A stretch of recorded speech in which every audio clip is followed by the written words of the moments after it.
Alright, it's Black History Month, and this is video 2 for the Black History comic book superhero rant. Alright, I know you guys are getting tired of having me rant about superheroes, but here's my thing. Superheroes have kept me out of jail. They have kept me out of trouble. And they have kept me intrigued with reading. So as I reported, at one time, this month in February, belonged to 3 races of people.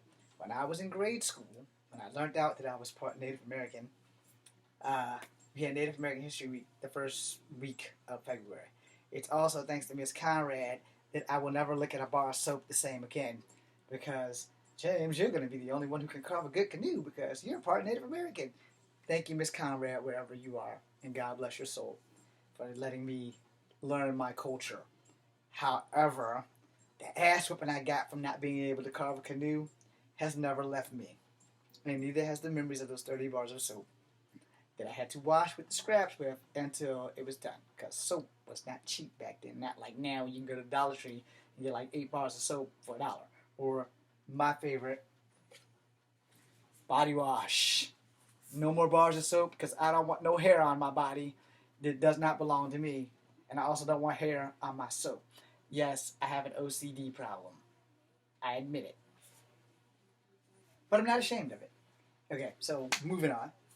Now, as I was talking about black superheroes and things like that, the thing with black superheroes, good, I liked it. The thing with black superheroes is that Marvel had more of them for a much longer period than DC.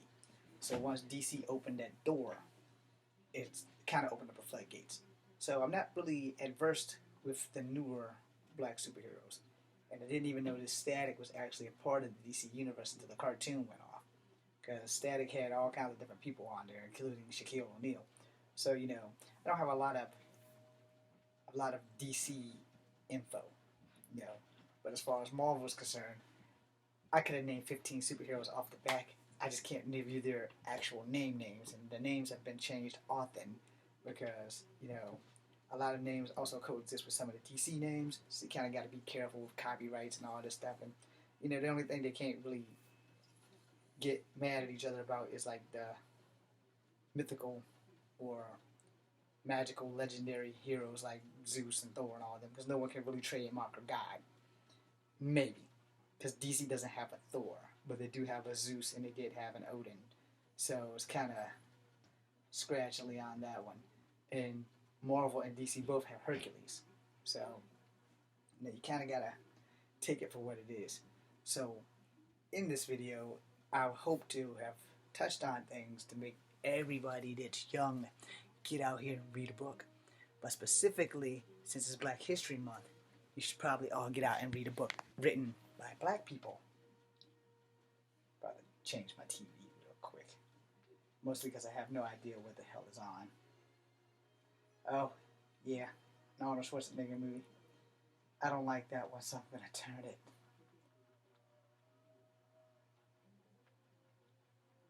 But yeah, when you get out here and you're reading things, it pays to have some culture. So, I'm pretty sure that in one of the Marvel comic books, and I won't swear to it, but I'm pretty sure that there was a thing with Martin Luther King. I know for a fact that in the DC comics, they had Superman fight Muhammad Ali, and I believe Muhammad Ali won, but I won't swear to it because I don't have that book. Looked it up, but you can only look up so much, and you can't always believe 20% of things that you look up because histories and things are always being changed and rewritten in the comic world. Now, I'm sure you're all thinking, this guy's a freaking nut. Yes, I am. I am a freaking nut. However, I'm proud of all 3 of my cultures for the most part. But since it's Black History Month, I'm not going to get into the Native American thing anymore because that was like the first part of the video. It was the first 2 weeks was like we learned Native American history, but it was actually just 1 week. But then we started getting into Black History Month, and I'm thinking to myself, why is like all 3 of these groups of individuals have this 1 month? I don't really have a government statistic answer to that. But I do know that it is definitely Chinese New Year. I definitely don't know what year it's coming to be. I don't know if they're going to do that special thing that they always do at Burley School, because I haven't really been on the internet to like really find out. But I can probably call Burley School to see if there's any word on that, because I missed like the last 3 or 4 of them, or the last 5 of them. I know for sure that I missed at least 5, maybe 4. Between 4 and 5, I know I missed, because one time I was actually in the army while they were doing it. So I don't know what year that was, but I know I was in the army, which is why I have a new hip. And then I know the other 2 I was kind of afraid to go to by legal ramifications, because my ex-fiance, I kind of didn't want to like wind up going to jail, because I wanted to go see the Chinese thing. Kind of like being a prisoner in your own home when you're in the situation I'm in. But you move on and you deal as best you can, try not to cause any legal ramifications. Anyway, so it's Black History Month. It's a month where you should, as a young person, read up on Martin Luther King, Rosa Parks, Malcolm X, the dude that taught us guerrilla warfare way back in the 1800s and everything. And yes, he was a black guy. I can't remember his name right now. You should read up on the guy that invented peanut butter. Yes, he was a black guy. He also invented the street lights. So, as he found a whole lot of things. I want to say it's Carver, but right now history is not my strong subject, because I have a whole lot of shit going on, and my brain power right now is like at 0. A lot of black voiceover actors, and another actor that really should be credited for a lot more stuff, especially his voice, is James Earl Jones. So when you think about Darth Vader, yeah, the guy that played him was white. The guy that talked for him was black. So, you probably don't remember, but he also was like the main badass in Conan, the original. Not the new one with Jason Momoa, which was also awesome. Not because I got to see the girl from Continuum Express, but that's who she is. She played in Continuum, which was also a good show.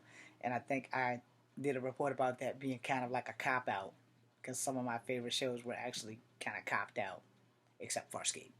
Farscape didn't cop out. They gave us everything we needed. Not like Sliders. Sorry, got off track. Anyway, in Black History Month, there are a lot of great things throughout Black history that people don't really celebrate or don't really know, because there's really no outlet for it. But if there is, I have not found it. So, what do you know about Black History Month? You know it's the shortest month of the year. Why did they give it to us in the shortest month of the year? Who the hell knows? Maybe it's kind of another way of sticking it to us without sticking it to us. But think about Black History Month. You gotta remember, Black history is American history.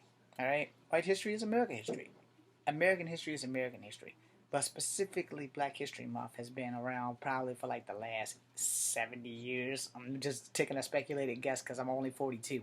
I could be wrong. It could have been around longer than that. But a lot of things to be thankful for. A lot of things to remember in Black History Month. Separate but equal. That was a horrible, shameful thing for both sides. I'm going to say it for both sides because, okay, let me be politically correct and 1,000% clear on this. I am of multicultural ethnicity. I'm probably the only one in the family that accepts all 3 cultures. Granted, most of the time I would prefer just to be a Native American because I can go to college for free. But I can't because I'm not a full-blooded Cherokee. Anyway, as I was saying, it's a sham on both sides because not every white person that you will meet in your life hates black people. Okay? And in the other part of that, not every black person that white people meet in their life hates white people. But there's an equal amount of racists on both sides. Alright? We're all racist on some level or another. Whether you want to admit it or not is another ballgame. So here's the time to stop that shit. Alright? There's no need to be racist. We all bleed red. If I cut my arm right now, it'll bleed red. If the next 6 people on these videos cut their arms, it'll be red. And granted, the truth is nobody really knows what color your blood is because supposedly it's white until the air hits it. But I'm not a scientist. I can't prove that. I'm not going to let them put a camera up my ass so they can see what color my blood is. That doesn't work for me. Nothing's going up my ass. Exit only. But let's talk about separate but equal. And why was it shameful? You couldn't take your friends places. Or you could take them places, but you couldn't sit and acknowledge each other in the same token. If y'all want to go see the same movie, you hit the black entrance or the white entrance. How the hell do you think the Asians felt? How do you think the Native Americans felt? Mexicans? Because they couldn't go into any of them. So, what was the guy at the door supposed to say? Well, you're not black or you're not white. What am I supposed to do? So I'm pretty sure the bosses were like, okay, well, let's just send them somewhere else. But the thing is, okay, since I come from all three of these cultures, I figure I can touch on it. Back then, I want to say it was like in the 40s and 50s, and I could greatly be wrong, and y'all can go Google this shit and let me know I'm wrong. I don't have a problem being wrong. I'm usually not, but I can be wrong. There's nothing wrong with being wrong. Not everybody knows everything because no one on earth is Jesus. Alright? So, if you were a mixed couple, especially in this state of Virginia, it was illegal until a certain year for a white man to marry a black woman or a black man to marry a white woman. That's a fact. You can Google it because I can't give you the year, but in Virginia, it was illegal to be interracial, marriage, dating, whatever. So my ancestors probably was doing that shit on a sneak tip, and oops, there's a baby. There you go. Truth right there in a nutshell. And it was just as bad for white guys and black guys, servicemen in the Navy back in World War II, where they go fall in love with these hot Japanese women and wanted to marry them, but it was illegal for country to country to allow people to get married. So in the back of my head, I'm thinking, who the fuck wrote that rule?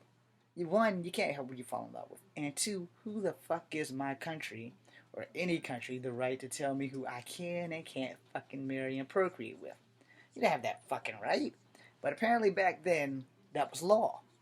So whether you were white and you married a Japanese chick, or you were black and married a Japanese chick, they weren't coming back over here because we were at war with them. Okay? Or in any country for that matter. In America just did not allow that shit. I guess somewhere between the 60s and the 70s, they kind of lifted that shit because there are a lot of multicultural people here. Myself being one, a product of the 70s. So, I'm kind of glad that they did lift that because if they didn't, I probably wouldn't exist. Or if my great-grandmother was right in the first place and our people would have just swam under the water and drilled holes in the boat so that they couldn't use the gunpowder that Marco Polo stole from China, this world would probably be a whole different place. And I would probably be full-blooded Native American and I could go to college for free. Okay, so we got that out of my system. We're going back on Black History Rant and comic heroes and things that you should at least explore. There was supposed to be a comic book that came out when I was a teenager into my 20s. I've searched for it, I've looked for it, and I've never found it. It was called Bruh Man. Yeah, ironically speaking, it was called Bruh Man. Don't ask me, I never found it. I'm still looking for it to this day, and I'm 42. So if you guys find it, if you have it, post it up, let me know. Hit me up on my little thingy here, because I'm on here almost every other night. And I will be on here a lot more once I get my videos up and get this damn computer working, or the other computer working. One of these computers is going to work. Anyway, I've been having technical problems with this thing since 2009. My movie should have been up. I should have been famous. Everything that could go wrong in my life not only has gone wrong, it continues to go wrong. It's kind of a never-ending cycle of Murphy's Law always riding on my fucking back. So, Black History Month. Discrimination. There's no such thing as discrimination laws now. But discrimination laws were the thing, So, to get this shit out of my system, I figured I'd rather talk about it now. If discrimination laws would have continued, I probably wouldn't exist, Because my great-grandmother on my father's side, who was full-blooded Cherokee, told us, that going to school for them was kind of a bitch because they weren't really living on the reservation. And they would go through swamps and stuff. I don't know what Ada was telling me it was true. I wasn't there. But I'm not going to discredit my grandmothers. You weren't there. So whatever your grandparents tell you, it might be a little bit of an exaggeration, but that does not make it any less true. Now, I'm going to have to make a third video because this is at the 14-minute mark, and I'm trying to keep all these videos under 15 minutes.